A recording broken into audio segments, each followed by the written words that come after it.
இந்த கதை சில உண்மை சம்பவம் பற்றிய கதை, அதனால கற்பனையும் மற்றும் சில இடங்கள் பெயர்கள் மாற்றி உள்ளேன். அதேபோல இவர்கள் பற்றிய தகவல்கள் கேட்க வேண்டாம் என்று கேட்டுக்கொள்கிறேன். எனது பெயர் விஜய். எனக்கு 27 வயது. நான் சென்னையில் வசிக்கிறேன். நான் கடந்த 2 ஆண்டுகளாக கோவையில் தான் வேலை செய்கிறேன். இந்த சம்பவம் 2024 தீபாவளிக்கு சில நாட்களுக்கு முன்பு நடந்தது. தீபாவளிக்கு சில நாட்களுக்கு முன்பு நான் கோவையில் பஸ்ஸில் ஏறினேன். அந்த பேருந்தின் ஓட்டுநரும் மற்றும் நடத்துனர் எனக்கு நல்ல நண்பர்கள். ஏனென்றால் நான் எப்போதும் இந்த பேருந்தில் தான் பயணம் செய்வது வழக்கம்.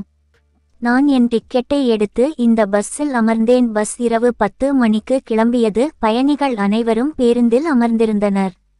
நான் மேலே இருக்கும் பெத்தில் அமர்ந்தேன். என் பக்கமாக இருந்த இருக்கை காலியாக இருந்தது. சற்று தொலைவுதான் போயிருக்கும்.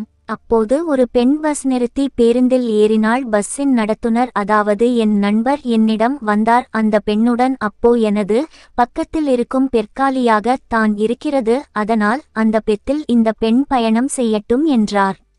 அதன் பிறகு நான் அவரிடம் சரி என்று சொல்லிட்டான். அவரும் அங்கே இருந்து கிளம்பி சென்றார். அதனை பிறகு அந்த பெண் அந்த பெத்திற்கு வந்தாள்.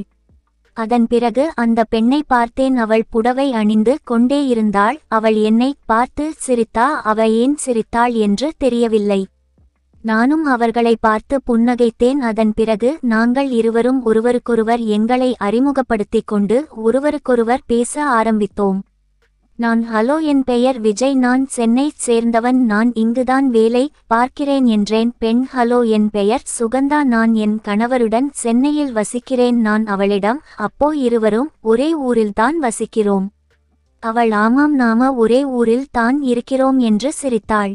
சுகந்தா பார்த்த பிறகு எனக்கு அவளுடன் சம்பவம் செய்ய ஒருமுறை வாய்ப்பு கிடைக்க வேண்டும் என்று நான் விரும்பினேன். ஆனால் இதெல்லாம் இவ்வளவு சீக்கிரம் சாத்தியமில்லை. அதனால் முதலில் இவளுடன் நட்பாக பழக வேண்டும் என்று முடிவு செய்தேன். நாங்கள் இன்னும் கோவை நகரம் விட்டு வெளியேறவில்லை. நான் அவளை சம்பவம் செய்ய முடிவு யோசித்தேன். நான் அவளை, உங்களை நான் எவ்வாறு கூப்பிடலாம் என்றேன். சுகந்தா, நீ விரும்பினால் நீ என் பெயரைச் சொல்லி என்னை அழைக்கலாம். நான், ஓகே, சரி சுகந்தா என்றேன். அவளும், நானும் உன்னை விஜய் என்று சொல்லலாமா என்று கேட்டாள். நானும் சரி என்றேன். அதன் பின்னர் நான் அவளிடம், நான் ஒரு விஷயம் சொல்கிறேன், நீ கோபப்படக்கூடாது சுகந்தா. ஓ, தாராளமாக விஜய். நான் உங்கள் கணவர். உண்மையில் அதிர்ஷ்டசாலி சுகந்தா. ஏன், நான் உங்களைப் போன்ற ஒரு அழகான மனைவியை அவருக்கு கிடைத்து இருக்கிறதே. சுகந்தா, நான் உண்மையில் மிகவும் அழகாக இருக்கிறேனா? நான் சிரித்து கொண்டே, ஆம், நீங்க மிகவும் அழகாயிருக்கீங்க. நான் உங்கள் கணவர் உங்களுடன் வரவில்லையா? சுகந்தா, இல்லை விஜய், அவருக்கு வேலை இருக்கு, அதான் அப்புறம் வருகிறேன் என்று சொல்லி இருக்கிறார். நான், நீங்களும் வேலைக்கு செய்கிறீர்களா? சுகந்தா, இல்லை, நான் ஒரு இல்லத்தரசி. நான், நீங்கள் உண்மையில் திரைப்படங்களில் நடித்திருக்கலாம். ஹீரோயின் பொருத்தம் உங்களுக்கு பொருந்தி இருக்கும். அவள் மீண்டும் சிரித்தாள். நான், ஏன் மீண்டும் சிரிக்கிறார்கள் என்றேன். சுகந்தா சிரித்து கொண்டே, நான் நடித்தால் படம் யாரும் பார்க்க மாட்டார்கள் விஜய். பின்னர் நாங்கள் இருவரும் சிரித்தோம். எங்கள் பஸ் கதவு மூடி இருந்தது, அதனால் யாரும் எங்களை பார்க்க முடியாது. ஆனால் இப்போது நாங்கள் பேருந்தில் இருப்பதால் நாங்கள் மெதுவாக சத்தம் இல்லாமல் பேசிக் கொண்டிருந்தோம். நான் இன்னும் ஒரு விஷயத்தை கேட்கலாமா? நீ கோபப்படக்கூடாது. நான் கேட்பது உனக்கு பிடிக்கவில்லை என்றால் மனதில் அதை நினைத்து கொள்ளவும் கூடாது. சுகந்தா, ஓகே, சொல்லு விஜய், நீ என்னிடம் என்ன கேட்க விரும்புகிறாய்? உன் வயது என்ன என்று கேட்டேன். என்ன வயது இருக்கும் என்று நினைக்கிற என்றால், உங்களுக்கு 25 வயது இருக்கும் என்று நினைக்கிறேன். சுகந்தா, எனக்கு 33 வயது. என்னை பார்த்தால் அவளோ சின்ன பொண்ணோ மாறியே இருக்கிறேன். சிரித்துக்கொண்டேயா அவள் என் வயது கேட்டால்? 27 என்றேன். விஜய், உனக்கு எத்தனை தோழி இருக்கிறாங்க என்று கேட்டால் நீ ஒன்றுதான் என்றேன். சுகந்தாயே, போய் சொல்லத்தா? உன்னை பார்த்த அப்படி தெரியவில்லையே. நான் உண்மையைத்தான் சொல்கிறேன். சுகந்தா, நான் உனக்கு 3 முதல் 4 பேர் நண்பி இருப்பாங்க என்று நினைத்தேன். இப்போதெல்லாம் ஃப்ரெண்ட் இருக்கிறதே பெரிய விஷயம். நீங்கள் 3 முதல் 4 வரை சொல்கிறீர்கள். அவளை பற்றி சொல்லு. நான், அவள் நல்லவள், ஆனால் அவள் உன்னை போல அழகு இல்லை. சுகந்தா, விஜய், போய் சொல்லாத. உன் தோழி புகைப்படம் காண்பி. நான் என் தோழியின் படத்தை அவளுக்கு காட்டினேன். அவள் பக்கம் சாய்ந்து அந்த படத்தை பார்க்க ஆரம்பித்தாள். பின்னர் என்னை பார்க்க ஆரம்பித்தாள். நான், என்ன சுகந்தா, சுகந்தா, இதுதான் உங்கள் தோழியா? ஆம். இவளை உங்களுக்கு தெரியுமா? சுகந்தா, இல்லை, இவள் என்னை விட அழகாகத்தான் இருக்கிறாள். நீ போய் சொல்ற. பின்னர் என் கையில் ஒரு பாக்கெட் பிஸ்கட் இருந்தது. நான் அவளுக்கு அதை கொடுத்து நாங்கள் இருவரும் பிஸ்கட் சாப்பிட ஆரம்பித்தோம்.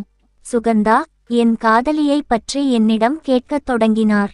நான் அவர்களிடம் சொல்ல ஆரம்பித்தேன். இப்படி பேசும்போது எங்கள் நட்பு ஆழமாகத் தொடங்கியது. எங்கள் இருவருக்கும் இடையிலான உரையாடல் வளர்ந்து கொண்டிருந்தது. இப்போது வெளிப்படையாக பேசிக் கொண்டிருந்தோம். அவளிடம், நான் உங்களை சந்தித்த பிறகு ஒரு விஷயத்தில் வருந்துகிறேன். சுகந்தா, என்ன விஷயம்? விஜய், நீ என் வாழ்க்கையில் இருந்திருக்க வேண்டும் என்று நான் விரும்புகிறேன். பிறகு என் வாழ்க்கை சிறப்பாய் இருந்து இருக்கும். சுகந்தா, குறும்புக்காரன் என்று சொன்னா அவளும் ஆம். நீ என்னை சந்தித்திருந்தால் நான் உன்னை மணந்திருப்பேன் என்று சொன்னாள். சரி, நான் இப்போதும் சம்பவம் செய்ய இருக்கிறேன். உங்களுக்கு இப்போது சம்பவம் செய்ய ஓகேவா? சுகந்தா, விஜய், இப்போது அது சாத்தியமில்லை. எனக்கு திருமணமாகிவிட்டது.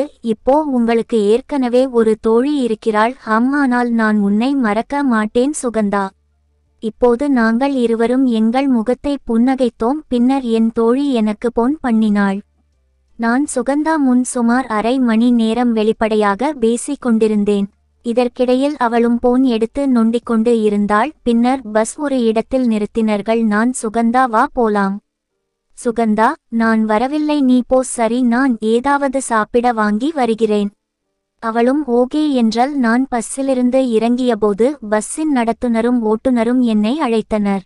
நான் அவர்களுடன் சென்று நாங்க மூவரும் தேநீர் டீ குடித்துவிட்டு சுகந்தாவிற்கு உணவும் தண்ணீரும் வாங்கிக் கொண்டு நான் மீண்டும் பஸ்ஸில் ஏறிப்போனேன். நான் இப்போது அவளை சம்பவம் செய்ய ஆரம்பித்தேன். அவள் சாப்பிட பிறகு நாங்கள் பேச ஆரம்பித்தோம். சுகந்தா, எவ்வளவு நாள் இவளுடன் உனக்கு காதல்? நான் கிட்டத்தட்ட 1 வருடம். சுகந்தா, இப்போது அவள் என்னுடன் வெளிப்படையாக பேசிக் கொண்டிருந்தாள். அதுவும் எனக்கு நல்லதுதான். ஏனென்றால் இதன் மூலம் நான் இவளைச் சம்பவம் செய்ய எனது முயற்சி வெற்றிதான். எங்கள் இருவருக்கும் இடையிலான உரையாடல் அதிகரித்து கொண்டிருந்தது. நான், நீங்கள் சென்னையில் எங்கு வசிக்கிறீர்கள்? சுகந்தா சிரித்துக்கொண்டே, ஏன், நீ என்னை திருமணம் செய்துக்க போறியா? நான், நீங்கள் விரும்பினால் நாம் இருவரும் இப்போதே திருமணம் செய்து கொள்ளலாம். திருமணம் செய்து அப்புறம் என்ன பண்ண போற? எனக்கு பாதி ஓகே கிடைத்தது. இப்போது நான் கடைசி வழியா பயன்படுத்த வேண்டி இருந்தது. அது என்ன என்றால், நான், உங்கள் பேச்சு அழகாக இருக்கிறது. சுகந்தா. சுகந்தா, ஆமாம். இது உங்களுக்கு எப்படி தெரியும்? நான், எனக்கு மிகவும் உறுதியாக இருக்கிறது. சுகந்தா, அதனால் என்ன? நான், ஆமாம், அப்படித்தான். அவள் என் கண்களை பார்க்க ஆரம்பித்தாள். இப்போது நாங்கள் இருவரும் காதல் பற்றி பேச ஆரம்பித்தோம். நான் சம்பவம் செய்ய ஆரம்பித்தேன். அடுத்த நாள் பஸ்ஸில் இருந்து இறங்கும் வரை ஒன்றாக சம்பவம் செய்தோம். இந்த கதை உங்களுக்கு பிடித்து இருந்தால் மறக்காமல் லைக் செய்து சப்ஸ்கிரைப் செஞ்சு வச்சுக்கோங்க.